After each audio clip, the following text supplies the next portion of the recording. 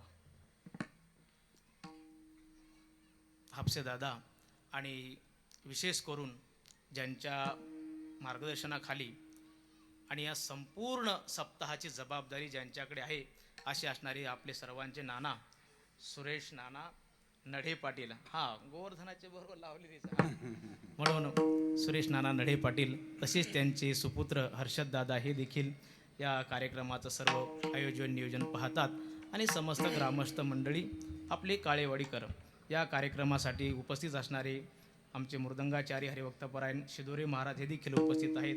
इकडून आपले आदिनाथजी महाराज गोरे हे देखील उपस्थित आहेत. पेटीवर असणारे आमचे शिंदे महाराज आहेत. हार्मोनियम वाजवून आपले बासरी वादक पवनकर महाराज, वाघमोडे महाराज, इकडं काळे मामा हे देखील उपस्थित आहेत. इथपासून तर आपले तोडकर महाराज, अलीकडचे महाराज मध्ये साके महाराज, त्याच्यानंतर आमचे हरिभक्तपरायण गायनाचार्य चोपडे महाराज, त्याच्यानंतर आमचे हरिभक्तपरायण गायनाचार्य माऊली महाराज आणि छोट्याशा महाराजांच्या कीर्तनाला बडे असणारे महाराज, असे बडे महाराज देखील उपस्थित आहेत. मग असे बडे महाराज, वारकरी बाबा तिथपर्यंत सर्वच आता विनेकरी बाबा लय लांब उभे राहिलेत. बरं, असे असणारे सर्वच ग्रामस्थ मंडळी, विशेष करून आज सेवेसाठी संपूर्ण काळेवाडीतील भाविक सज्जन जण उपस्थित आहेत. विशेष करून आमचे विलास शेठ देखील आलेत, मामा आलेत, काळे मामा आलेत, आप्पा पण आलेत, आपले प्रशांत भाऊ आलेत, सर्वच आलेत. आता सर्वांचे नाव मला माहीतच आहे, नाव घ्यायला गेलो की 9 वाजतील. पण मग सर्वच असे विशेष करून आमची सुंदर अशी साऊंड सिस्टीम कोदरे महाराज हे देखील उपस्थित आहेत. म्हणून यांच्या सर्वांच्या सहयोगाने आपल्याला भगवंतानी जेवढा वेळ दिला तेवढ्या वेळेमध्ये आपल्याला सेवा पार करायची. विठ्ठल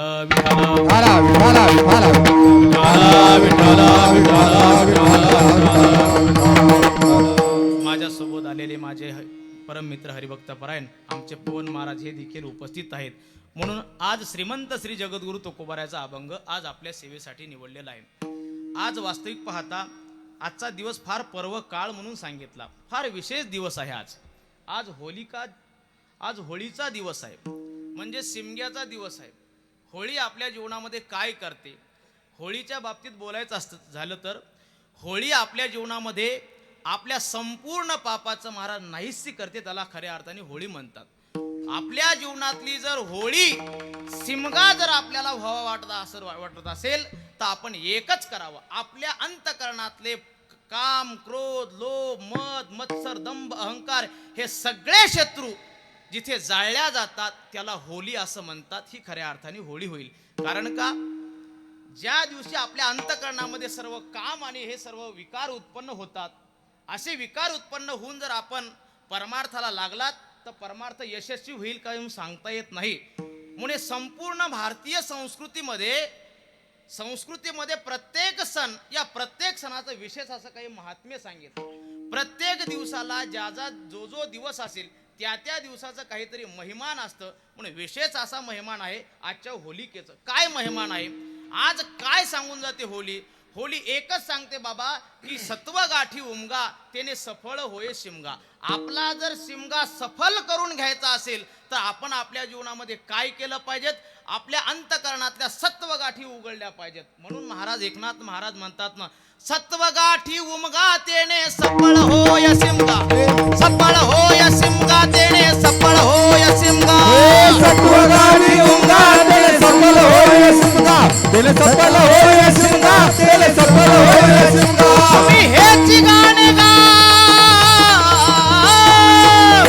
तुम्ही हसू नका, तुम्ही हसू नका. सत्व गाठी उमगा तेने सफळ होय शिमगा, तेने सफळ होय शिमगा, तेने सफळ होय शिमगा. सत्व गाठी उमगा तेने सफळ होय शिमगा, सफळ होय शिमगा, तेने सफळ होय शिमगा.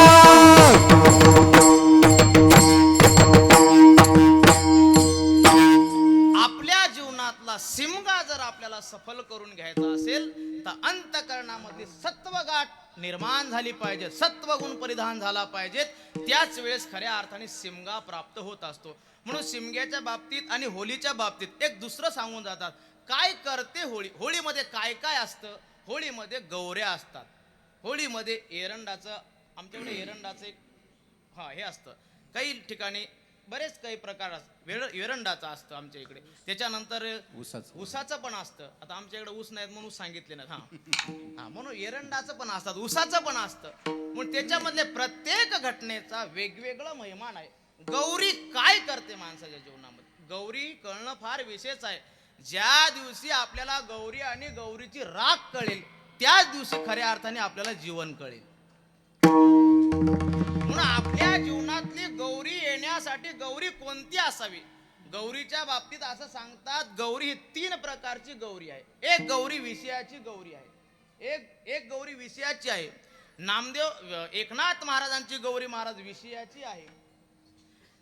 जनाबाई महाराजांची गौरी महाराज नामाची आहे. आणि तुकाराम महाराजांची गौरी ही वैराग्याची गौरी आहे. म्हणून तुकाराम महाराजांच्या बाबतीत जर असं बोलायचं झालं तर तुकाराम महाराज म्हणतात, गौरी आहे, पण गौरी कोणती आहे? वैराग्याच्या क्षणी लागल्या शरीरा, ज्ञानाग्नी तो झाला ब्रह्मत्वेसी. ब्रह्मत्वेसी ज्ञानाग्नी लागला ब्रह्मत्वेसी. वैराग्याच्या क्षणी लागल्या शरीरा. म्हणून वैराग्याच्या क्षणी लागल्या शरीरा ब्रह्मत्वेसी पावला ज्ञानाग्नी तो. ज्ञानाग्नी लागल्याच्या नंतर ब्रह्मत्व या अवच्छेदकाला मनुष्य प्राप्त होतो. म्हणून वैराग्याची गौरी ही तुकाराम महाराजाची. पुन्हा नाथ महाराजांची जर गौरीचा विचार केला तर नाथ महाराजांची गौरी सांगते विषयाची गौरी. विषयाची गौरी आहे नाथ महाराजांची. आणि जनाबाईच्या गौरी जर बोलायचं झालं तर जनाबाईची गौरी महाराज नामाची गौरी आहे. म्हणून एकेकाळेस सांगतात संत कबीर महाराज जनाबाईची ख्याती ऐकून पंढरपूरला आलेत. आणि पंढरपूरला आल्याच्या नंतर कुठे आहे जनाबाई, कुठे आहे जनाबाई? मग संत महात्म्याच्या कधीही अवस्थेवर मनुष्याने गेलं पाहिजे, त्याच्या व्यवस्थेकडे पाहिलं नाही पाहिजे. संतांची अवस्था सांगितली आणि प्रापंचिकांची मस्त व्यवस्था सांगितली. म्हणून व्यवस्था आणि अवस्थेमध्ये बदल आहे.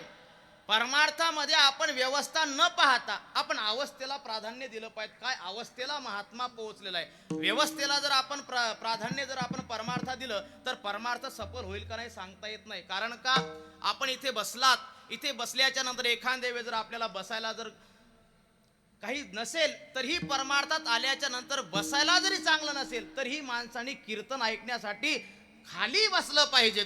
त्याला म्हणतात व्यवस्थेची गरज नाही. कारण का परमार्थामध्ये अवस्था फार महत्वाची.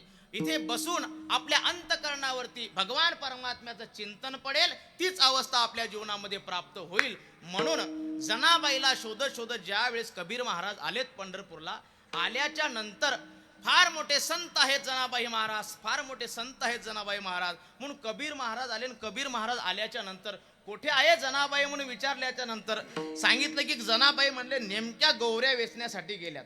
आज मी जरा गौरी सांगणार आहे बरं का. पण गौऱ्या वेचण्यासाठी जनाबाई गेल्यात. जनाबाई गौऱ्या वेचण्यासाठी गेल्याच्या नंतर तिकडे जनाबाई सोबत आता गौऱ्या वेचण्यासाठी दुसऱ्या काही महिला होत्या, काही स्त्रिया होत्या, त्याही गेल्यात. पण योग असा असतो महाराज, भगवान परमात्म्याचं आपण चिंतन केलं का भगवान परमात्मा आपल्याला सहकार्य करत असतो. मग कोणतीही क्रिया असू द्या भगवान परमात्मा सहकार्य करतो म्हणून करतो. म्हणून नाना मी तुम्हाला एक सांगतोय, आपण हा कार्यक्रम करताना, आपण कार्यक्रम करत असताना भगवान परमात्म्याचं सहकार्य असल्याशिवाय एवढा मोठा कार्यक्रमच होत नाही. आणि विशेष करून मी सांगू का आपल्याला, विशेष करून मी आपल्याला सांगतो, आज काळेवाडीमध्ये हा कार्यक्रम चालू आहे. मला तर असं वाटते यावर्षी जगद्गुरु तुकोबारायची पालखी पंढरपूरहून निघाली की डायरेक्ट देहूला जात असते. पंढरपूरहून निघाली की डायरेक्ट देहूला जात असते, म्हणजे परतीच्या वारीला. पण या वर्षीचा काळ असा आहे, जगद्गुरु तुकाराम महाराजांची पालखी या वर्षी डायरेक्ट येऊन महाराज माऊलीच्या मंदिरामध्ये आली का नाही? म्हणजे जगद्गुरु तुकोबाराय माऊलीला भेटायला गेलेत आणि माऊलीलाच असं वाटलं की काय आपल्याला जगद्गुरु तुकोबाराय भेटायला आलेत. बरोबर आहे. मग जगद्गुरु तुकोबारायचा गाथा आज ज्ञानेश्वरी मध्ये आलाय, लक्षात ठेवा. कळलं तर बघा, नाही तर जाऊ द्या पुढे. हे पूर्व ज्ञानेश्वरी मंगल कार्यालयच होतं ना. मला हे सांगायचं होतं, फार 5G लागते बघा.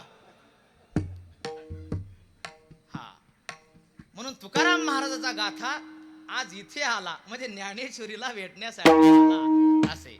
पण ज्यांच्या मुखामधून आपण गाथ्याचं पारायण करता तेही कोण आहेत? तुकारामच आहेत. फक्त हे वैकुंठाला गेले एवढंच बदल आहे. नाही सध्या नाही जाणार, तुमची शताब्दी घालून मिस कीर्तन करणार आहे. थांबा जरा. हा, विनोदाचा भाग सोडा.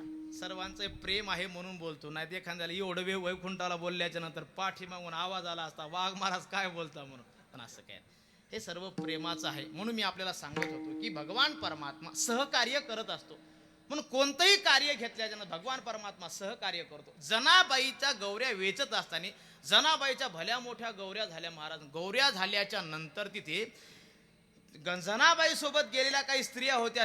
त्याच्यातली एक स्त्री मात्र आपल्या गौऱ्या सापडल्यास नसल्यामुळे जनाबाईच्या गौऱ्या महाराज वेचले, त्याने घेतल्या. जनाबाईच्या गौऱ्या घेतल्याच्या नंतर आता जनाबाईचा ढीक पूर्ण कमी झाला. आता भांडायलाच म्हणल्याच्या नंतर आता सात्विक माणसाला भांडता येत नाही. महाराज सात्विक मनुष्य काय भांडेल बरं? सात्विक माणसाला भांडता येत नाही. काल महाराजांनी सांगितलं का जास्त सात्विकपणा सुद्धा चांगला नसतो म्हणले. हा, म्हणून सात्विक माणसाला भांडता येत नाही. आता तुम्ही सांगा, एखादा जर दारू पिऊन आला, आपण जर असं धोत्रावर वगैरे असलो, आपण तुम्ही सांगा आदिनाथ महाराज, त्याने एखादी आपल्याला जर शिव टाकलीच, समजा एखादी काहीतरी शिव टाकलीच, तर आपल्याला त्याला बोलता येईल का? प्रतिकार करता येईल? जास्तीत जास्त काय म्हणू आपण? काय मूर्ख आहे, फक्त एवढंच बोलू शकतो आपण.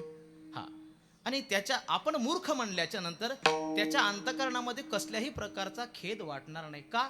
त्याला मूर्ख या शब्दाचा अर्थच माहित नाही असं.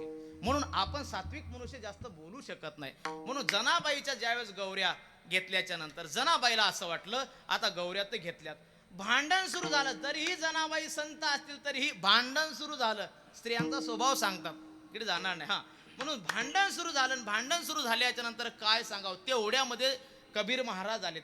आणि कबीर महाराज आल्याच्या नंतर म्हणले जनाबाईला मी पाहत म्हणले मी इथपर्यंत आलो. आणि ज्या जनाबाई संत म्हणून आहेत त्यांच्याकडे मी आल्याच्या नंतर पाहतो त्या जनाबाई भांडा लागल्यात. जनाबाई भांडाल्यात. म्हणले या संतांना भेटायलाच नको, म्हणले आपलं पाठीमागं चला.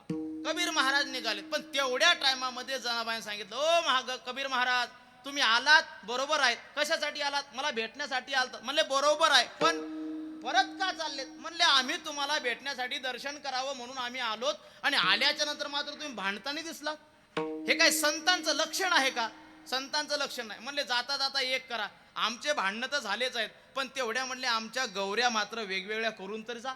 तुम्ही आले तिराईत मनुष्य, तर आमचं भांडण तरी सोडवून जावा. म्हणून एखाद्याचं भांडण चाललं तर त्या माणसाचं तिसऱ्यांदा येणारा जो मनुष्य असतो त्याने भांडण सोडून गेलं पाहिजेत. आपल्याकडं माणसं एखादा असला तो भांडण सोडून जात नाही, भांडण लावून जातो. म्हणून शक्यतो दोन माणसाच्या मधात कधी तिसरा येऊ देऊ नये, पिक्चरचं सांगत नाही. हा, म्हणून असे म्हणून तिसरा मनुष्य आला म्हणून सांगितलं की जनाबाईचे भांडण सोडवा. मग काय भांडण सोडवायचं आहे, पण कसे भांडण सोडता येईल? म्हणले महाराज माझ्या गौऱ्या याच्यामध्ये आहेत, तुमच्या मग गौऱ्या आहेत. म्हणले बरोबर आहे, तुमच्याच गौऱ्या आहेत, कशावरून? त्यावेळेस जनाबाईने सांगितलं, म्हणले माझी गौरी घ्या कानाला लावा. कानाला लावल्याच्या नंतर त्या गौरीमधून विठ्ठल विठ्ठल नावाचा ध्वनी येईल. महाराज आता विठ्ठल विठ्ठल नावाचा ध्वनी येईल असं म्हणल्याच्या नंतर काय सांगावं, कबीर महाराजांनी त्या महिलेच्या ढिगाऱ्यामधली एक गौरी काढली, कानाला लावली की महाराज गौरी जनाबाईच्या गौऱ्या विठ्ठल विठ्ठल बोलू लागल्या. जनाबाईच्या गौऱ्या विठ्ठल विठ्ठल बोलू लागल्या. जनाबाईच्या गौऱ्या विठ्ठल विठ्ठल बोलू लागल्या. जनाबाईच्या गौऱ्या विठ्ठल विठ्ठल बोलू लागल्या. संत कबीरा नामदेवाच्या मान डोलू लागल्या. संत कबीरा नामदेवाच्या मान डोलू लागल्या. संत कबीरा नामदेवाच्या मान डोलू लागल्या. विठ्ठल विठ्ठल जनाबाईच्या गौऱ्या बोलू लागल्या. विठ्ठल विठ्ठल जनाबाईच्या गौऱ्या बोलू लागल्या. विठ्ठल विठ्ठल जनाबाईच्या गौऱ्या बोलू लागल्या. विठ्ठल विठ्ठल जनाबाईच्या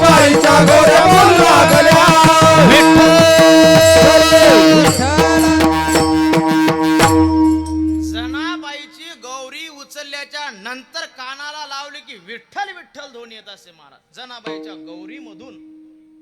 म्हणून जनाबाईच्या गौऱ्या देखील विठ्ठल विठ्ठल बोलत. आता आपलं काय बोलत नाही विठ्ठल विठ्ठल तिकडे कशाला जावं, म्हणून जनाबाईच्या गौऱ्या देखील विठ्ठल विठ्ठल बोला. म्हणून विठ्ठल विठ्ठल गौरी देखील श्रेष्ठ ठरली. म्हणून नाथ महाराजांची विषयाची गौरी, तुकाराम महाराजांची वैराग्याची गौरी, जनाबाईची नामाची गौरी आणि आपल्या तोंडावर येते महाराज ती सेनाची गौरी. म्हणून आपल्या तोंडावरती कोणती गौरी यावी त्याचं विश्लेषण प्रत्येकाने आपापलं बघावं, म्हणजे त्यावेळेस कळेल की शिमगा म्हणजे काय. शिमग्याचं फार महत्व आहे. गौरी म्हणजे काय करते, काम क्रोधाचं हरण जिथं होते त्याला शिमगा असं म्हणतात, त्याला होळी असं म्हणतात. आज पवित्र दिवस आहे आणि पवित्र दिवसाच्या ठिकाणी एवढं महात्म्य सांगितल्याशिवाय कोणत्याही कीर्तनकाराने पुढे जाऊ नये. कारण का, ज्या गावात आपण गेलो त्या गावाचं महिमान सांगितलं पाहिजे. जे गावी केला वास त्यासी नसावे उदास, किंवा जो श्रेष्ठ पर्व काळ आहे त्या पर्व काळाच्या दृष्टिकोनातून 4-2 मिनिट का होईना पण त्या दिवसाचं महत्व आपण सांगितलं पाहिजे. म्हणून आज होळी आहे आणि होळीच्या निमित्ताने, सप्ताहाच्या निमित्ताने आज जगद्गुरु तुकोबारायचा अभंग निवडलेला आहे. जगद्गुरु तुकाराम महाराज म्हणतात, बाबहो, आपल्या जीवनामध्ये संपूर्ण जगाचा जर आपण विचार केला तर या जगाच्या पाठीवर असा एक जीव आपल्याला सापडणार नाही की त्याला भीती नाही. असा एक जीव नाही की त्याला भीती नाही. असा एक प्राणी नाही की त्याला भीती नाही. प्रत्येकाला मात्र भीती आहे. पण त्या भीतीचे, प्रत्येकाला जरी भीती असेल पण भीतीचे मात्र प्रकार आहेत. म्हणून शास्त्रामध्ये भीतीचे 9 प्रकार सांगितलेत. 9 प्रकार आहेत. कोणते कोणते 9 प्रकार आहेत? एक सांगितलं, भोगे रोग भयम, भोगे रोग भयम, कुले च्युती भयम, वित्ते नृपालाद भयम, काये जरा भयम. सर्व दुःख दुःख दुःख म्हणून भय आहे. परंतु सगळे जरी भय असतील पण प्रामुख्याने सांगतात सर्वात जास्त जर भय कोणाचा असेल तर फक्त रोगाचं भय. भोगे रोग भयम. आपल्याला भोग आला की भोगाच्या पाठीमागं महाराज रोग येतोच. कारण का, जेवढे जेवढे भोग वाढले तेवढे तोगडे रोग वाढले महाराज. म्हणून आज जीवनामध्ये माणसाला खाण्या वाचून माणसं मरत नाहीत, मग जास्त खाणं झालं म्हणून माणसं मरतात. तुम्ही बघा, नाही तर सकाळी उठलं का 5 वाजता की लगेच 5 वाजता उठल्याच्या नंतर हाती काही कुत्रा वगैरे घेतील, नाहीत काही काठी तरी घेतील, रोडनी पळतील माणसं. का? त्याचं कारण एक आहे, रोग जास्त वाढलेत. जिथं जिथं फिट बसेल तिथं तुम्ही हसू नका, फक्त एवढंच करा. म्हणून कारण काय, रोग तितके वाढलेत. म्हणून रोगाच्या बाबतीत असे, भोग वाढला की रोग वाढतो. म्हणून जगद्गुरु तुकाराम महाराजांनी सांगितलेच आहे, भोगे रोगे जोडोनिया दिल्या निकाम, दिल्या निकाम, हे आरुचित देहो काम, आरुचित देहो का आता सकळापासून, भोगे रोगा जोडोनिया दिल्या निकाम. अनेक रोग जीवनामध्ये आहेत. विठ्ठल विठाला विठाला विठाला विठाला विठाला विठाला विठाला. म्हणून प्रत्येक मनुष्य घ्या, प्रत्येकाच्या पाठीमागं रोगाची भीती आहे. कोणाला कशाचा रोग, कण्याला कशाचा रोग, प्रत्येकाला रोग आहे. कशाचा जरी रोग नसेल, किमान माणसाला पित्ताचा जरी रोग आहे, आज तरी पित्ताचा रोग. कारण का, प्रत्येकाला रोग आहे. एका माणसाला एक रोग नाही, प्रत्येकाला रोगीन माणसं निघून गेलेत. म्हणून रोग, भोग आले की रोग वाढतात. म्हणून आपल्या जीवनामध्ये रोग येऊ नये याच्यासाठी जर काय करावं तर आपण आपल्या भोगावर नियंत्रण ठेवावं. म्हणून महाराज म्हणतात, युक्ताहार विहार, नेम इंद्रिया सिसार, नसावी बासर, निद्रा बहु भाषण. जास्त बोलू नये, जास्त खाऊ नये, जास्त पाहू नये, जास्त काहीच करू नये. युक्ताहार विहार, सर्व जर समसमान घेतलं तर आपल्याला रोग मात्र येऊ शकत नाहीत. पण रोगाच्या बाबतीत असं आहे महाराज, रोग आपण एखाद्या वेळेस रोगाकडे नाही गेलो तरी काय हरकत नाही, पण रोग आपल्याकडे येतात महाराज.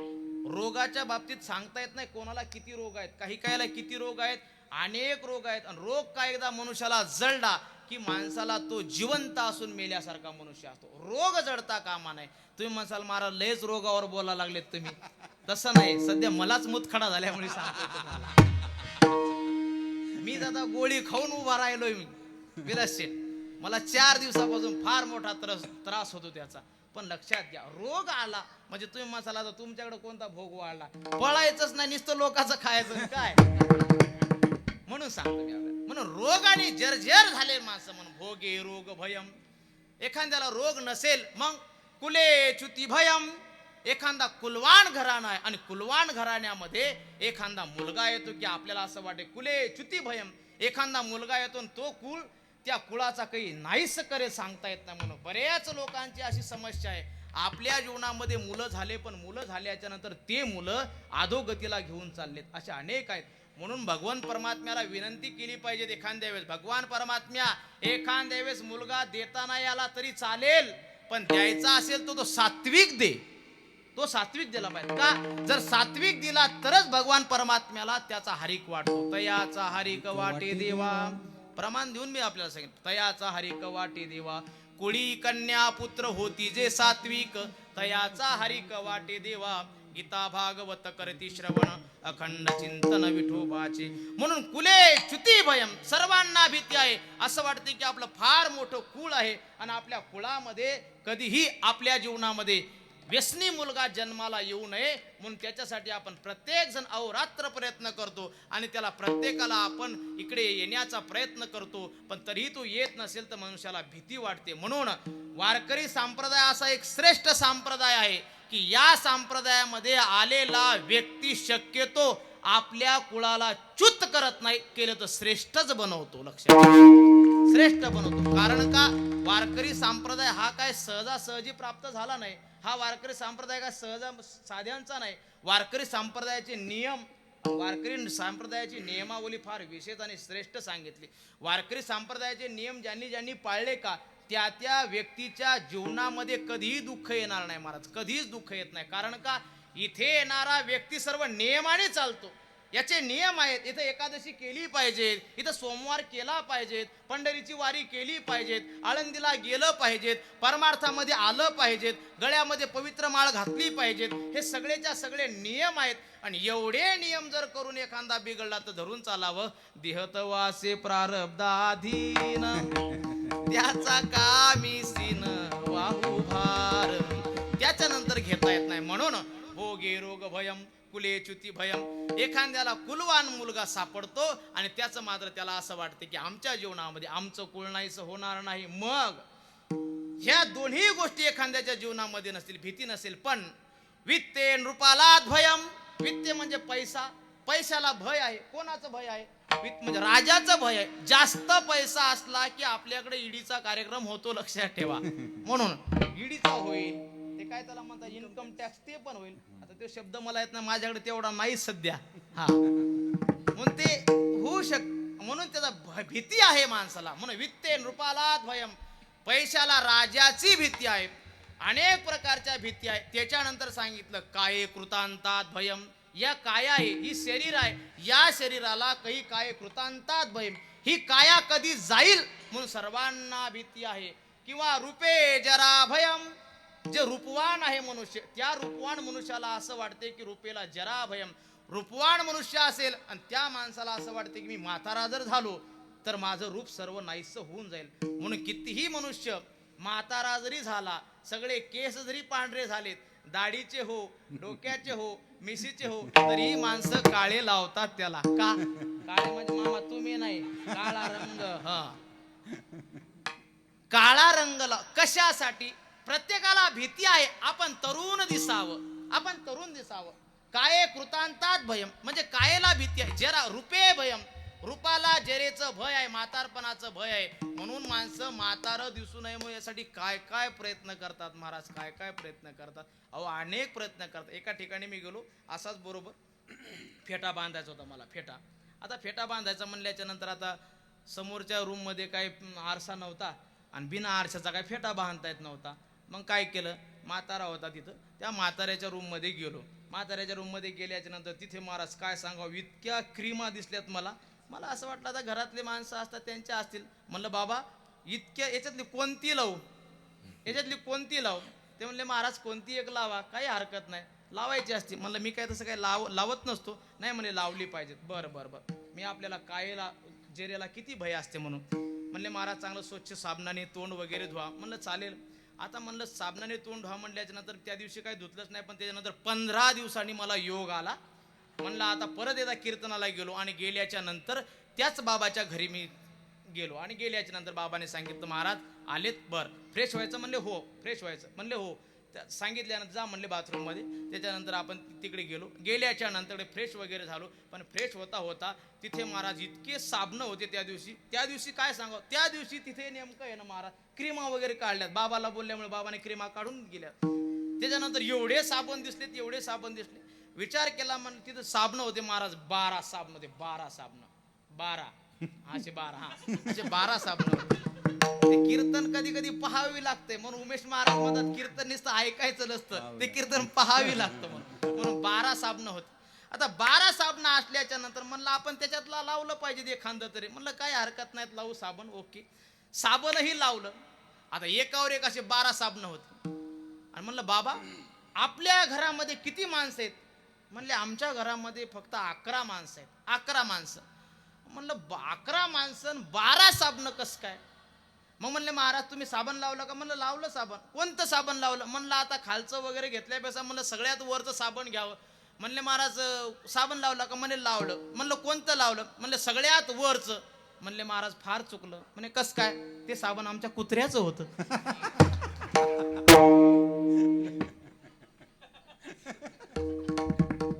त्यांना म्हणलं जाऊ द्या आता कुत्र्याचं जरी असेल तरी वाघाने ओके करून घेतलं. जाऊ द्या म्हणून विशेष सांगतो मी आपल्याला. जेरेला म्हणजे रूपाला जरा भयम रूपवाना मनुष्याला असं वाटतं की आपण कधी म्हातारा होईल म्हणून असे अनेक प्रकारचे भय आहेत. पण महाराज म्हणतात सर्वात श्रेष्ठ भय सर्वांना असेल पण या जगाच्या पाठीवर अभय जर कोण असेल तर सांगितलं वैराग्य मेवा अभयम. त्यातलं सर्वात शेवटचं सूत्र सांगितलं वैराग्य मेवा अभयम. ज्याच्या ठिकाणी वैराग्य आहे तो कशालाही भीत नाही. वैराग्य निर्माण झालं की मनुष्य कोणालाही भीत नाही. वैराग्याच्या बाबतीत असं सांगतात वैराग्य कशाला म्हणतात. इह लोकापासून ब्रह्मलोकापर्यंत अनुकूल मानलेल्या त्यागाच्या भोगाच्या इच्छेस वैराग्य असं म्हणतात. म्हणजे अनुकूल गोष्ट आहे आपल्याला.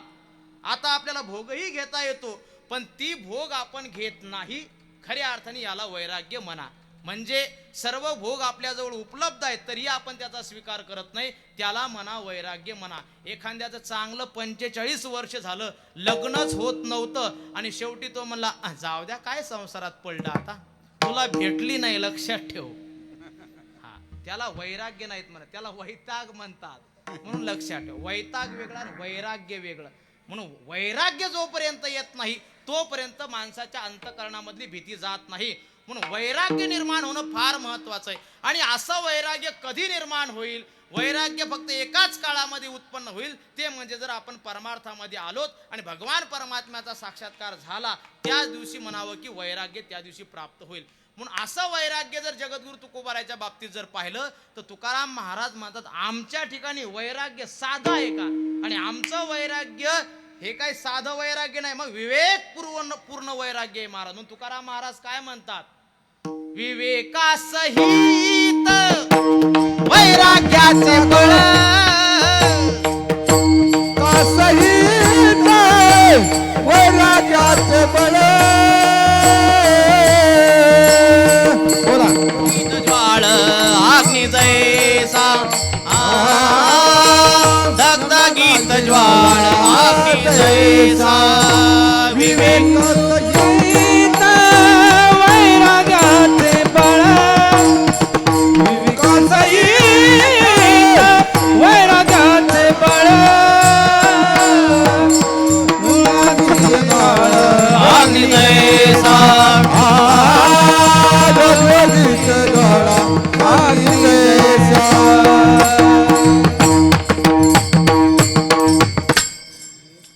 विवेकासहित वैराग्याचे बळ. विवेकासहित वैराग्याचे बळ दगदगीत ज्वाळ अग्नी जैसा अग्नी जैसा दगदगीत ज्वाळ अग्नी जैसा. जगद्गुरु तुकोबारायच्या ठिकाणचं वैराग्य पाहिलं तर आग्नेयप्रमाणे महाराज जगद्गुरु तुकोबारायचं वैराग्य. म्हणून तेच जगद्गुरु तुकोबाराय वैराग्याच्या भूमीवर गेल्याच्या नंतर तेच म्हणू शकतात जाई ओ तू माते न करी सा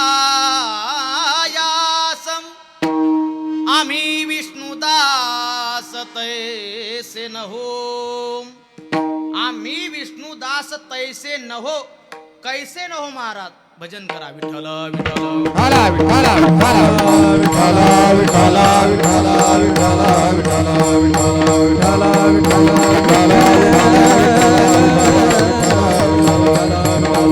विठाला विठाला. पराशर्यासारखं वैराग्य नाही आमच्या ठिकाणी. पराशर्यांची कथा आपल्याला माहित आहे.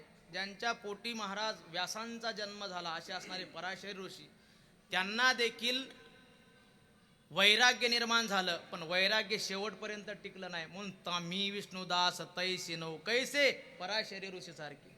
क्रोधाच्या बाबतीत आम्ही दुर्वास ऋषी सारखे ना. तैसे नहू, आम्ही विष्णुदास तैसी नहू. म्हणून महाराज म्हणतात वैराग्य कसं असावं, जगद्गुरु तुकोबाराकडे पाहिलं पाहिजेत. आणि मग जगद्गुरु तुकाराम महाराज म्हणतात असं जर वैराग्य आपल्या ठिकाणी असेल तर मग म्हणावं की आपल्याला कसल्याही प्रकारची भीती नाही. महाराज भीती नाही बरोबर आहे, पण ती भीती तुम्हाला फक्त तुमच्या एका लोकामध्ये तुम्हाला भीती नसेल. महाराज म्हणतात तसं नाही. मग आम्हाला भीती नाही म्हणजे आमच्या लोकात भीती नाही. कारण का? त्याचं कारण सांगतात जगद्गुरु तुकाराम महाराज. आम्हाला एका लोकात भीती नाही यात नवल नाही, आम्हाला तिन्ही लोकात भीती नाही. का तिन्ही लोकात भीती नाही? कारण ज्या अर्थी तिन्ही लोकांचा विचार तुकाराम महाराजांनी सांगितला, त्या अर्थी तुकाराम महाराजांनी तिन्ही लोकांमध्ये पदार्पण केलेलं असावं. जगद्गुरु तुकोबारायचा अवतार जर आपण सुरुवातीचा पाहिला तर जगद्गुरु तुकोबारायचा सुरुवातीचा अवतार भक्त प्रल्हादजीचा आहे महाराज. कृतयुगामध्ये भक्त प्रल्हादजी आहे.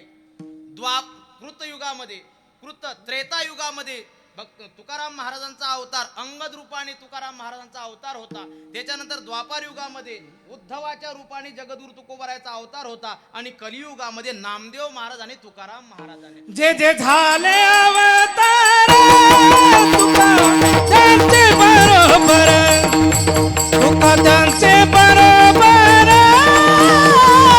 तुका त्यांचे बरोबर. जे जे झाले अवतार तुका त्यांचे बरोबर, तुका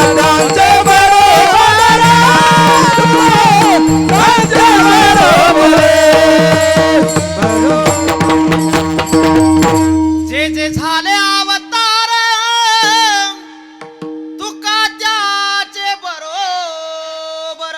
तुकाराम महाराज म्हणतात जेवढे जेवढे भगवान परमात्म्याने अवतार धारण केलेत, आम्ही प्रत्येक अवतारामध्ये तुकाराम महाराज म्हणतात आम्ही होतो. म्हणून भक्त प्रल्हादजीच्या अवतार म्हणजे कृतयुगामध्ये भक्त प्रल्हादजी रूपाने महाराज तुकाराम महाराजांना का भीती नाही, तिन्ही लोकांचं का वर्णन केलं मी सांगतो मी आपल्याला.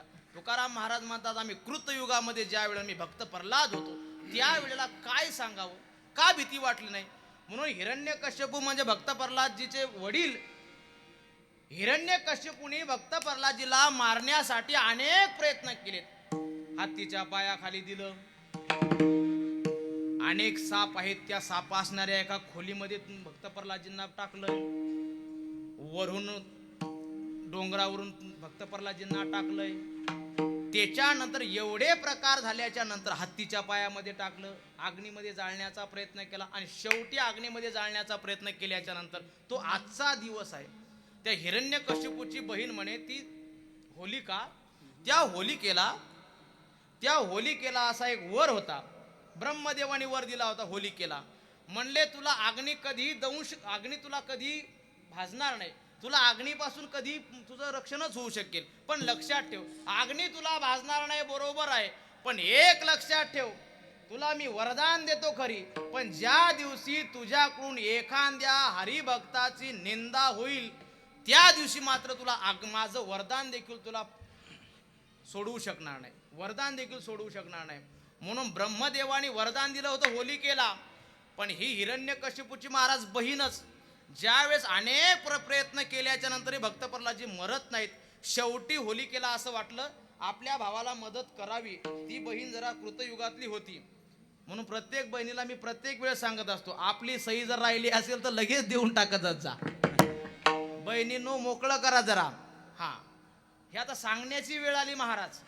हा, म्हणून ती बहिणीने सांगितलं की माझ्या भावासाठी मी धावून गेली पाहिजे. बहीण धावून आली आणि धावून आल्याच्या नंतर सांगितलं, हिरण्यकश्यपूला विचारलं तुझ्याकडून होऊ शकत नाही. एक कर म्हणले. काय? याला शेवटचा पर्याय करतो म्हणे मी आता. म्हणजे काय? याला अग्नीमध्ये याला जाळून टाकू म्हणे. तसा अग्नीमध्ये जळत नाही. याच्या अगोदर प्रयत्न झाला, पण ती म्हणे त्याच्यामधून का प्रयत्न झाला तो सुटला असेल, पण आज मी याला म्हणे मांडीवर घेऊन बसते म्हणे. भक्त प्रल्हादजींना महाराज मांडीवर घेऊन होलिका बसली, आणि होलिका जशी बसल्याच्या नंतर भक्त प्रल्हादजींचं महाराज एकच चिंतन चालू. श्रीमन्नारायण नारायण नारायण, श्रीमन्नारायण नारायण नारायण, श्रीमन्नारायण नारायण नारायण, श्रीमन्नारायण नारायण नारायण. सारखं नारायण नावाचा जप चालू असल्यामुळे भगवान परमात्म्याचं चिंतन चालू आहे. चिंतन चालू असल्याच्या नंतर होलिकाने महाराज जसा पेट घेतला, पेट घेतल्याच्या नंतर भक्त प्रल्हादजी बसेल होते. संपूर्णच्या संपूर्ण होलिकेचं महाराज खाक झाली, पण भक्त प्रल्हादजीच्या केसाला देखील धक्का लागला नाही. त्याचं कारण एक होतं, अभंगाचं दुसरं चरण. देव उभा मागे पुढे, देव उभा मागे पुढे, देव उभा मागे पुढे, देव उभा मागे पुढे, देव उभा मागे पुढे, देव उभा मागे पुढे, देव उभा मागे पुढे. देव उभा मागे पुढे, देव उभा मागे पुढे. हो उगवी कोडे संकट, हो उगवी कोडे संकट, देव उभा मागे पुढे, पुढे देव उभा मागे पुढे. उगवी कोडे संकट, उगवी कोडे संकट, देव उभा मागे पुढे, देव उभा मागे पुढे, उभा मागे पुढे. उगवी कोडे संकट, उगवी कोडे संकट, उगवी कोडे संकट, देव उभा मागे पुढे. उगवी कोडे संकट, उगवी कोडे संकट, उगवी कोडे संकट.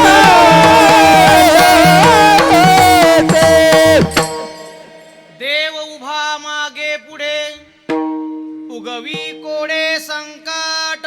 भगवान परमात्मा पाठीमाग असल्यामुळे होलिकेपासून भगवान भक्त प्रल्हादजीचं महाराज रक्षण झालं. का? देव उभा मागे पुढे. देव भगवान परमात्मा असल्यामुळे भक्त प्रल्हादजींना काही झालं नाही.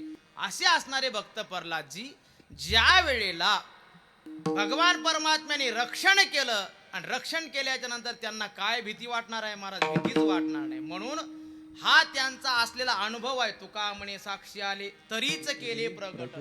भक्त प्रल्हादजीने सांगितलं तरीच केले प्रगट. तुकाराम महाराज म्हणतात कधी? ज्या वेळेस आम्ही त्याचा अनुभव घेतला, मग तुका म्हणे साक्षी आले तरी केले प्रगट, तेव्हाच प्रगट केलं, आम्हाला त्याचा अनुभव आला. पण आम्ही हरिदासांनी काय केलं? आम्ही हरिदासांनी त्याची दास्यत्व भक्ती केली, आणि दास्यत्व भक्ती केल्याच्या मुळे भगवान परमात्म्याने आमचा अंगीकार केला. दास्यत्व भक्ती काय करते? म्हणून सर्वात श्रेष्ठ भक्ती सांगितली दास्यत्व भक्ती महाराज. म्हणून भक्तीचे अनेक प्रकार आहेत, अनेक भक्तीचे प्रकार आहेत. 9 प्रकारचे भक्तीचे प्रकार आहेत. 9 विधा भक्ती आहेत. श्रवणम, कीर्तनम, विष्णू स्मरणम, पादसेवनम, अर्चनम, दास्यम, सख्यम, आत्मनिवेदनम, ह्या 9 प्रकारच्या भक्ती आहेत. पण त्यातली सर्वात श्रेष्ठ भक्ती आपल्याला दास्य भक्ती आहे. दास्य भक्ती काय करते? दास्य भक्ती का आपण केली की आपण ज्याची भक्ती करतो त्या भगवान परमात्म्याला आपली सर्वस्व जबाबदारी त्याला स्वीकारावी लागते. म्हणून एखाद्या माता माऊलीला तिच्या अंगावरती साडी, लुगडं, काहीतरी तिचं वस्त्र, तिच्या जर अंगावरती जर फाटका असेल तर त्या आई साहेबांची इज्जत जात नाही. मग कोणाची जाते? तुका म्हणे नग्न भाग तरी का लाज स्वामीसी. स्वामींना लाज असते. म्हणून आपण ज्याचं दास्यत्व भक्ती करतो त्या भगवान परमात्म्याला मात्र त्याची काळजी असते, म्हणून भगवान परमात्म्याचं चिंतन केलं पाहिजे, त्याची दास्यत्व भक्ती केली पाहिजे. आणि आपण का त्याची दास्यत्व भक्ती केली की भगवान परमात्मा आपलं सर्वस्व जबाबदारी घेत असतो. म्हणून हनुमंतरायाने आपल्या जीवनामध्ये काय केलं, एकच केलं, दास्यत्व निकट हनुमंते पै केले म्हणून देखील रामचरण देखील, पण कधी दास्यत्व भक्ती हनुमंते केली. दास्यत्व भक्ती केल्यामुळे हनुमंतरायांना भगवान प्रभू रामचंद्राचे चरण प्राप्त झाले. म्हणून जीवनामध्ये दास्यत्व भक्ती फार श्रेष्ठ सांगितली. आणि दुसरी एक मी आपल्याला सांगेन, दास्यत्व भक्ती केल्याच्या नंतर काय होते. महाराज म्हणतात सर्वात आपल्याला आयत प्राप्त होते. म्हणून तुकाराम महाराज म्हणतात ना, विठ्ठल विठ्ठल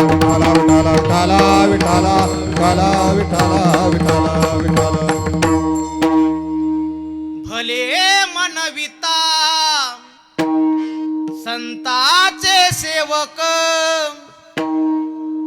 भले मनविता संताचे सेवक, हे आई त्याची भीक सुख रूप, आई त्याची भीक सुख रूप.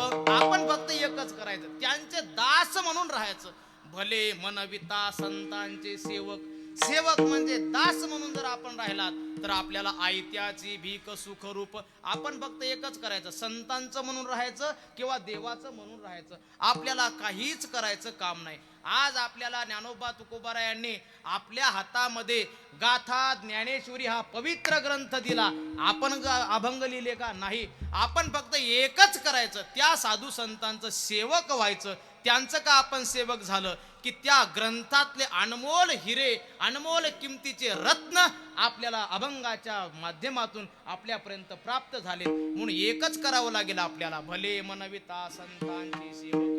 आपण सेवक म्हणून थांबलं पाहिजे. सेवक म्हणून थांबलं की भगवान परमात्मा आपली सर्वस्व जबाबदारी घेत असतो. म्हणून बळीयाचे अंकित आम्ही झालो बळीवंत, लाथाडीला संसार केला षडउर्मीचा मार. आपण फक्त त्यांच्या अंकित व्हा किंवा स्वामी काज गुरु भक्ती, पितृवचन सेवापती, पितृवचन सेवापती, पितृवचन सेवापती. हेची विष्णूची महापूजा, अनुभव नाही दुजा. हेची विष्णूची महापूजा, अनुभव नाही तुझा, अनुभव नाही तुझा, अनुभव नाही तुझा. स्वामी काज गुरु भक्ती पितृवचन सेवापती, हीच विष्णूची महापूजा. कधी? फक्त त्यांचं दास्यत्व केल्याच्या नंतर. म्हणून महाराज म्हणतात आम्ही हरिदासांनी दास्यत्व भक्ती केली. आणि दास्यत्व भक्ती केल्याच्या निमित्ताने ज्या वेळेला हनुमंतराय लंकेमध्ये गेलेत. कधी लंकेमध्ये गेले? ज्या वेळा सीता मातेचं हरण झालं. हरण झाल्याच्या नंतर असं वाटलं की आता सीता मातेचं हरण तर झालं, पण सीता मातेला कोणीतरी वापस आणावं. मग कोण आणेल? सांगितलं की आमच्यामध्ये कोणीही नाही. सगळ्यांनी सांगितलं फक्त एकच मनुष्य, एकच जाऊ शकतो, तो म्हणजे कोण? हनुमंतराय. हनुमंतरायाने महाराज हनुमंतरायाने सांगितलं की मी जाणार. हनुमंतरायाने एकदा जय श्रीराम म्हणा की खालचे, जय श्रीराम, जय श्रीराम. असं बघा, जय श्रीरामचा नारा दिला की हनुमंतराय डायरेक्ट लंकेत गेले. लंकेत गेल्याच्या नंतर मग काय, तिथे हनुमंतरायाने जिकडे तिकडे पाहिलं, सीता मातेचा शोध घेतला. सीता माता मात्र लगेच सापडली, पण कारण वेळ आता 9:15 वाजलेत म्हणून सीता माता सापडली. सापडल्याच्या नंतर सीता मातेपासून काहीतरी आठवण म्हणून एक मुद्रिका आणली. आणल्याच्या नंतर तिथे हनुमंतरायांनी संपूर्ण लंकेमध्ये, हनुमंतरायांनी लंकेमध्ये पाहिल्याच्या नंतर तिथे सर्व राक्षस होते, अनेक राक्षसिनी होत्या, सगळ्या पाहिल्यात. आणि पाहिल्याच्या नंतर एवढे भयान भयान भयान भयान राक्षस पाहिलेत. प्रभू रामचंद्राकडे हनुमंतराय आलेत. आणि तिथे आल्याच्या नंतर काहींना विचारलं, म्हणजे हनुमंतराय तुम्ही लंकेमध्ये गेलात? म्हणे गेलो होतो. बर, गेल्याच्या नंतर तिथे अनेक प्रकारचे राक्षस होते. म्हणले होते, अनेक प्रकारचे राक्षस होते. तुम्हाला भीती वगैरे काही वाटली नाही का? हनुमंतराय म्हणले भीती? त्या लंकेत काय एका लोकात नाही, आम्हाला 3 लोकात भीती नाही. अभंगाचं पहिलं चरण. हरीच्या दाचा काय आम्हा हरीच्या दासा काही आम्हा हरीच्या दासा काय आम्हा हरीच्या दासा काही आम्हा हरीच्या दासा काय आम्हा हरीच्या दासा काही आम्हा हरीच्या दासा काय आम्हा हरीच्या दासा काय भय नाही त्रयलोकी भय नाही त्रयलोकी भय नाही त्रयलोकी भय नाही त्रयलोकी देव उभा मागे पुढे देव उभा मागे पुढे देव उभा मागे पुढे देव उभा मागे पुढे देव उभा मागे पुढे देव उभा मागे पुढे देव उभा मागे पुढे देव उभा मागे पुढे देव उभा मागे पुढे उगवे ओरे संकट हरीच्या दासा नाही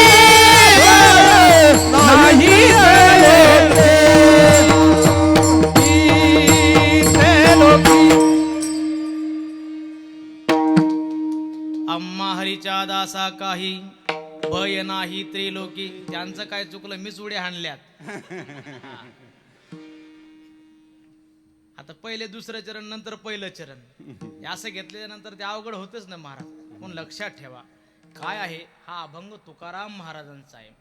साधारण श्रीमंत माणसाच्या घराला चारही बाजूनी महाराज दरवाजे असतात. अरे हे तर श्रीमंत श्री जगद्गुरु तुकाराम महाराज आहेत. यांच्या अभंगाला किती दरवाजे असतील, कुठूनही घुसा. श्रीमंत श्री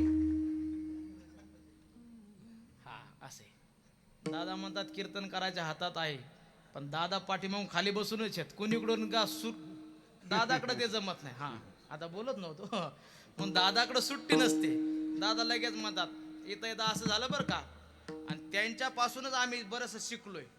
हा दादापासूनच. कारण की काळेवाडी मला काही फार नवीन नाही, कारण मी इथं पहाराय केला आणि इथं मी कीर्तनही करतो. लक्षात ठेवा. म्हणून मी फार लहान होतो अभिजित महाराज. लहान म्हणजे इतका नाही लहान, लक्षात ठेवा. हातावर नका जाऊ माझ्या. हा म्हणजे मी नवीन असताना मी ज्या वेळेला इथं आलो का मला दादांनी फार माझ्यावर प्रेम केलं आणि दादामुळेच हे सर्व वैभव आज पाहायला भेटते. आज जे लोक सांभाळलेत, हे जे लोक प्राप्त झालेत, हे कुठेतरी महाराज इथे आहे ना अगोदर मुळालाच पाणी घालावं लागते. लक्षात ठेवा. मुळाला पाणी घातलं का मग शाखा पल्लव संतोषी ज्ञानोबराय म्हणतात. मुळाला पाणी घालत जा म्हणजे शाखा आपोआप हिरव्यागार होत असतात. म्हणून अगोदर मूळ इथे, काळेवाडीतलं मूळ इथे आहे बघा. म्हणून परमार्थाचं रोपटं त्यांनी जोपासले. असे 3 दादा होऊन गेलेत. पण एक तुकाराम बाबा हापसे दादा, एक दुसरे ढमाले दादा आणि यांचे मित्र होते ते मोरे दादा. असे 3 दादा होते. आता एक दादा वैकुंठवासी झालेत. एक दादा तिकडे चिंचवडमध्ये राहतात. पण आपल्यावर सध्या दादांचा धाक इथं आहे. म्हणून दादा आहेत, म्हणून दादाच्या मार्गदर्शनाखाली हा कार्यक्रम चालू आहे. म्हणून महाराज म्हणतात आम्हा हरीच्या दासा काही भय नाही त्रिलोकी. 3ही लोकांमध्ये आम्हाला कसल्याही प्रकारची भीती नाही. का बरं भीती नाही? देव उभा मागे पुढे. भगवान परमात्मा माग पुढे उभा असला की भक्ताला कसल्याही प्रकारची भीती नसली. कसल्याही प्रकारची भीती नाही म्हणजे महाराज भीतीचं संकट येण्याच्या अगोदर महाराज भगवान परमात्मा कोडं देखील निर्माण सोडून टाकतो. कोडं कशाला म्हणतात? कोडं सहजासहजी सुटत नाही. एखाद्या वेळेस एखादं संकट येणारं असेल, ते संकट आपण नाहीसं करू शकतो. पण येणारं कोड संकटाचं निरसन करू शकत नाही. भगवान परमात्मा काय करतो? भगवान परमात्मा संकटाचं कोड निर्माण सोडून टाकतो. काय आहे कोड? सहजासहजी कळत नाही. मी तुम्हाला एक कोड सांगतो, तुम्ही बघा लक्षात आलं तर. एक कोड मी आपल्या समोर सांगतो. वाकडं तिकडं आलं रे गड्या, लांब दांडा पळा रे गडा. काय आदिनाथ महाराज? आप्पा आ साप नाही तो नागपंचमीला निघतो. परत एकदा ऐका. सामान्य कोड आहे आपल्याला, सामान्य कोड मी आपल्याला सांगतोय. वाकडं तिकडं आलं रे गड्या, लांब दांडा पळा रे गड्या.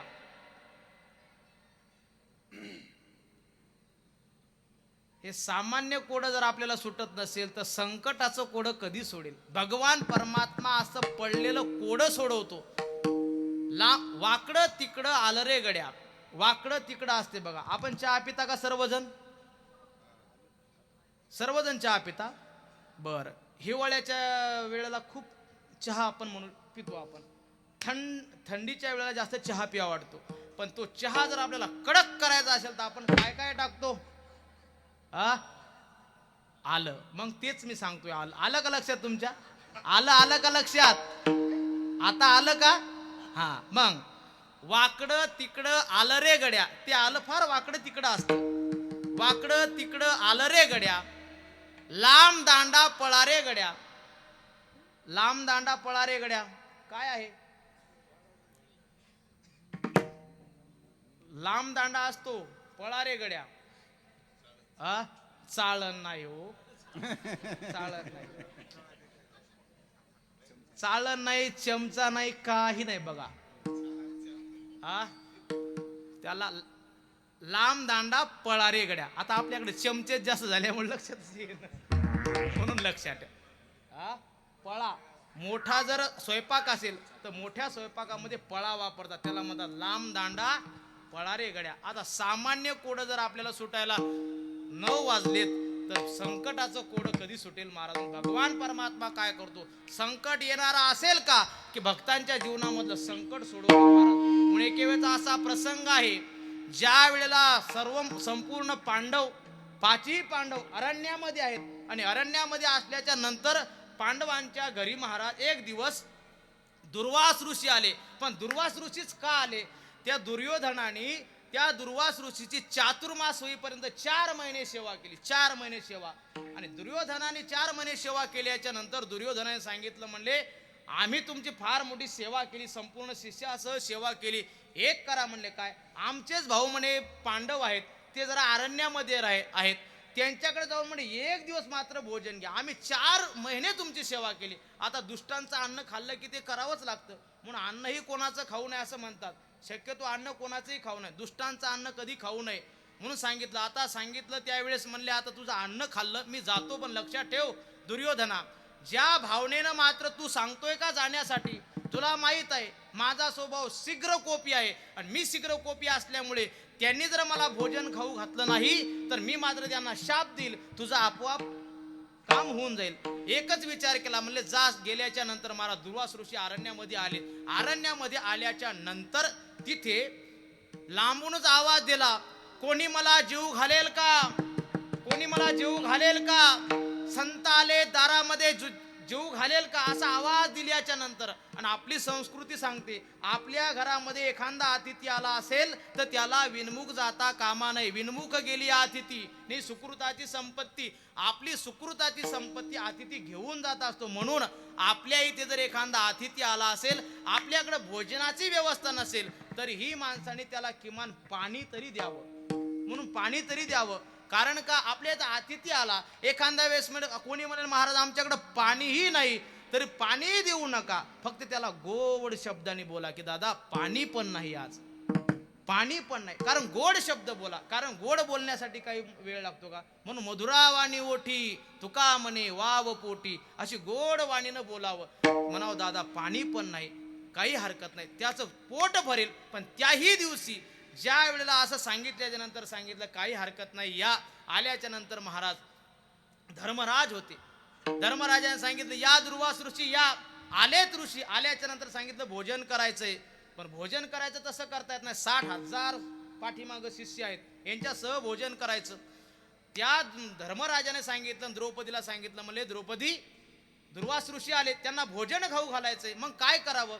आपण तर आपल्याला सूर्याने दिलेली थाळी आहे, ती थाळी महाराज सूर्यास्त संपला की निघून जात असे, पुन्हा होत नसे. आल्याच्या नंतर काय करावं काय करावं, तेवढ्यामध्ये प्रसंग पडला. भगवान परमात्मा, आता संकट पडलेलं आहे, दुर्वास ऋषीला जर आपण भोजन खाऊ घातलं नाही तर ते आपल्याला शाप देऊन निघून जातील, आपल्या सर्वांचं पुण्य निघून जाईल, काय करावं? तेवढ्या टायमामध्ये संकट पडल्याच्या नंतर द्रौपदीनं महाराज एकच विचार केला, आवाज भगवान परमात्मा, कोठे गुंतलासी द्वारकेच्या राया, कोठे गुंतलासी द्वारकेच्या राया. भगवान परमात्म्याला आवाज दिल्याच्या नंतर भगवान परमात्म्यापर्यंत आवाज गेला आणि भगवान परमात्मा विराजमान झालेत आणि आलेत. म्हणले द्रौपदी, कशामुळे आवाज दिला? भगवंता, अरे संकट पडलंय, कृष्णा धावरे लवकरी, संकट पडले आम्हा भारी, हरी तू आमुचा कै बारी. कृष्णा, तू आमचा कैवारी आहे, आमच्यावरती आज संकट पडलेलं आहे आणि अशा संकटामधून वाचवण्याचं काम फक्त तूच करू शकतो. काय संकट पडलं द्रौपदी? दुर्वास ऋषी आलेत, 60,000 शिष्यासह आलेत, भोजन खाऊ घालायचंय, काय करावं? घरामध्ये अन्नाचा कण नाही, सूर्याने दिलेली थाळी आता समाप्त होऊन गेली, मग काय करावं? भगवान परमात्म्याने सांगितलं, द्रौपदी, काही चिंता करू नको, मी आलोय ना. आता मी आल्याच्या नंतर मी सांगितलं होतं ना मी येणार आहे म्हणून, मी मागच्या वर्षी सांगितलं होतं मी येणार आहे म्हणून, मी आलोय ना. आता चिंता करू नको, आता चिंता करू नको, मी आलोय आता. दादा म्हणतात पुढच्या वर्षी येणार आहे, मी तर पुन्हा सांगेन, मग पुन्हा येईल बर का. दादा म्हणले म्हणून. म्हणून द्रौपदीने भगवान परमात्म्याने सांगितलं, मी आलोय द्रौपदी. आलो म्हणल्याच्या नंतर द्रौपदीने सांगितलं, तू आला खरी, पण म्हणले संकट पडलंय, भोजन करायचं, काय करा? भगवान परमात्म्याने सांगितलं, द्रौपदी एक कर, मला पहिले जीव तू घाल, मग ते 60,000 विद्यार्थी शिष्य आणि ते दुर्वास ऋषी नंतर पाहून घेऊ. त्या टायमाला द्रौपदीने सांगितलं, म्हणे भगवंता, अरे आमच्याकडे जर काही असतं तर तुला आम्ही बोलवलं असतं का?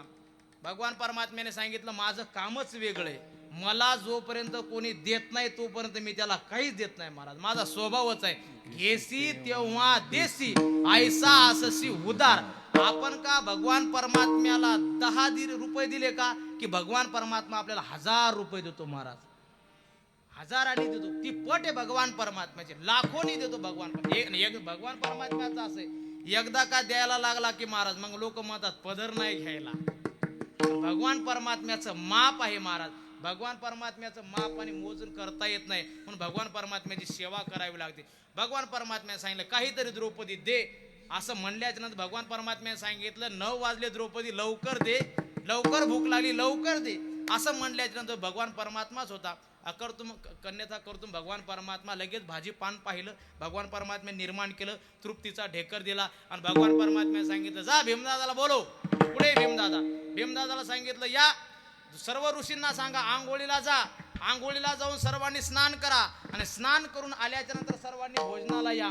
भगवान परमात्म्याने तृप्तीचा ढेकर दिला, तिकडे गेले सगळे, आंघोळीला गेल्याच्या नंतर मग काय महाराज आंघोळी वगैरे स्नान झाले आणि भगवान परमात्म्याने स्वतः सर्वांचा विश्वात्मक देव असल्यामुळे भगवान परमात्म्याचं पोट भरलं आणि त्याच टायमाला संपूर्ण ऋषींचं आणि संपूर्ण शिष्यांचं आणि दुर्वास ऋषींचं पोट भरल्याच्या नंतर सर्वांनी ढेकर दिला आणि ढेकर दिल्याच्या नंतर महाराज काय सांगावं, पोटात भूकच नाही ना.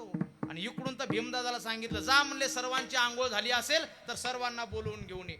भीमदादा निघाले. जसे भीमदादा निघाल्याच्या नंतर बरोबर नदी पात्रामध्ये सर्व साधू संत होते, ऋषी होते. ऋषी असल्यामुळे त्यांना सांगितलं, चला म्हणले भोजनासाठी संपूर्ण ताट निर्माण केलेत. सर्व ऋषी म्हणले, हा भीम फार आडदंड आहे, याच्यासोबत एक तर जावं लागेल, पुन्हा आपल्याला याने जर वाढलं तर संपूर्ण खावं लागेल, गदाच घालतो म्हणले हा. म्हणून भीमाचं लय विचित्र काम आहे, म्हणले या भीमाच्या नादी लागायचं काम नाही. भीमाने विचारल्याच्या नंतर महाराज काय सांगावं, संपूर्ण सांगितलं आम्हाला भूक नाही. एक एक एक एक एक एक महाराज शिष्य असा पळायला लागला आणि पळायला लागल्यानंतर शेवटी दुर्वास ऋषी आले म्हणजे सांगितलं, द्रौपदी आम्हाला कसल्याही प्रकारची भूक नाही. का बरं भूक नाही? भगवान परमात्मा तृप्त झाला आणि भगवान परमात्म्याने तृप्तीचा ढेकर दिल्यामुळे संपूर्ण लोकांचं जीवन परिपूर्ण झालं, तृप्त झालं. आणि परितृप्त झाल्याच्या नंतर दुर्वास ऋषीच्या शापामधून त्या पांडवांची मुक्तता केली, म्हणजे संकटाचं कोडं देखील नाहीच केलं. याला म्हणतात देव उभा मागे पुढे उगवी कोडे संकट. असं जीवनातलं कोड भगवान परमात्मा सोडवतो, म्हणून त्याचं भजन करायचं असतं. पण भजन कसं करायचं? सर्वांनी हात वर करायचं. हा,